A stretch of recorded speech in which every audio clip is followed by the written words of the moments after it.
Be careful. Get married. I went out and found the perfect woman, 19 years old, beautiful face, a virgin. Nobody ever fucked her. And I had an ass like this. Pow! And the ladies like, blam! The titties like, pow! She was so fine. She's one of the people that's so fine, when you see them, they make you ugly. You be like, God damn, who is that motherfucker? She was fine. I cut all my girls off. I said, that's it. I'm getting married. This is it. Gonna be me and her. I was so happy. And I went out and I went shopping. And I was waiting on the line. And I saw the Inquirer magazine while I was waiting on the line. And I saw Johnny Carson on the front page. It was a picture of him like this.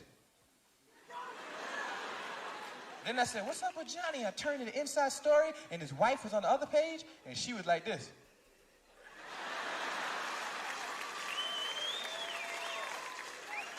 And over her head it said, Johnny's wife wants half Johnny's money.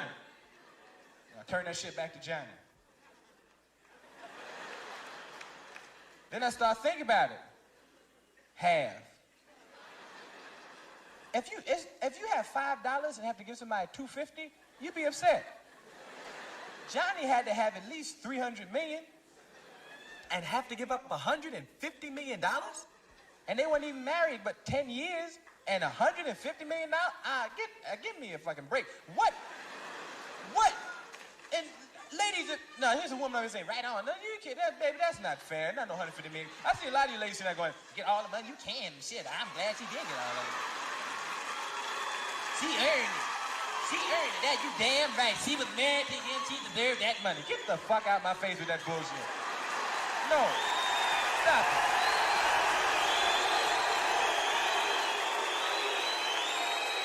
No, don't get me wrong. If you marry somebody and neither one of you have anything and you build $300 million together, you deserve half. But Johnny was $300 million in when they met. And I'm quite sure she knew. And Johnny, hey, I'm Johnny. She was like, I know who you are, motherfucker. And they got married, broke up, shit didn't work out, and then he had to give $150 million of his money. And don't get me wrong, ladies, I know a lot of housewives sitting out there going, well, you can't put a price on what I do. But ladies, if you marry a man with $300 million, you ain't no regular housewife. You ain't got to clean the house no more. You get a maid. You ain't cleaning shit. You marry a man with $300 million, you ain't cooking no more. You eating out. You marry a man with $300 million, you know how a lot of housewives got to get jobs on the side to help make ends meet? He got $300 million, the ends are meeting like a motherfucker. What you gonna do, get a job at a boutique on the weekends and shit? You say, here, Johnny, I made $70, put that with the rest. Now we have $300 million and $70. Because I want to do my share. No. All you have to do, you marry a man with $300 million, is fuck your husband. That's it. That's your job. Fuck your husband. That's it. That's just fuck your husband.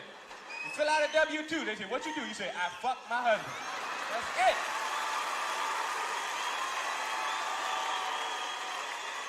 And I've had my share of pussy. I have yet. Even if the pussy was great and sparks shot out the woman's ass, and cannons bled, and the mountains crumbled, and the seas roared, no pussy is worth $150 million.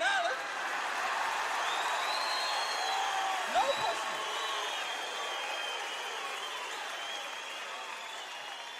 I like to meet some pussy like that. Put the shit on layaway. That shit scared the shit out of me. Half? I was petrified, man. You know what's real scary is that American women in the 80s have become very business conscious. And y'all the most resourceful and the most business smart women on the planet now, in the 80s. And it would be an asset to us as American men if you weren't so vindictive. Because the two don't match. It's like, and then what's really fucked up is that y'all the most loving people. American women are all off into this romance, want to be romantic, and they generally fall in love with you. Now, love and money do not mix. The shit don't mix, especially you got a business smart woman and the love and shit. You go up to a woman and say, baby, I never met anybody like you before in my life. I never met anyone like you either. Why don't we be together? Why don't we be together? Baby, will you marry me? I thought you would never ask. Well, before we get married, why don't you sign this prenuptial agreement?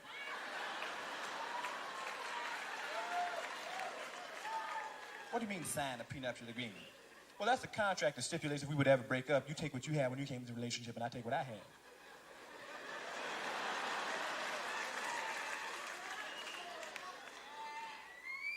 First of all, I don't give a fuck who you are and what you have, okay? You got a whole lot of motherfucking nerve to ask me to sign a contract to show you that I love you. First of all, there's nothing that a man can do for me that I can't do for myself. I got a job and I don't need shit from you. You got a whole lot of I love you. You got who the hell you think gonna tell me to sign a contract to show you that I love you? If I need something, I can go to my family. My family takes care of me. You got a whole lot of men hear all that shit, and we be like this. Okay.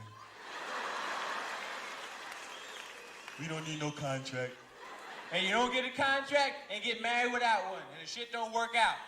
You break up a year later, she's sitting around in the kitchen by herself, mad, trying to figure out a way to get even with your ass. Now, I can't believe that motherfucker did this to me. After all the shit I did, he gonna make it. All the thing I did for that motherfucker, me do this to me. Well, shit, I don't get him and his fat bitch can kiss my ass. I don't get shit about either one. I don't know. He got a whole lot of nerve. I don't want shit from him or her, and I don't care. You know something? You know what? You know what? Half.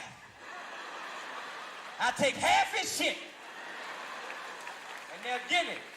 They'll get half your money, your house, your car, alimony, child support, and your children. You'll be on the cover of the Inquirer like this. So be careful. I start having nightmares. I'm waking up in the middle of the night like this. Ah!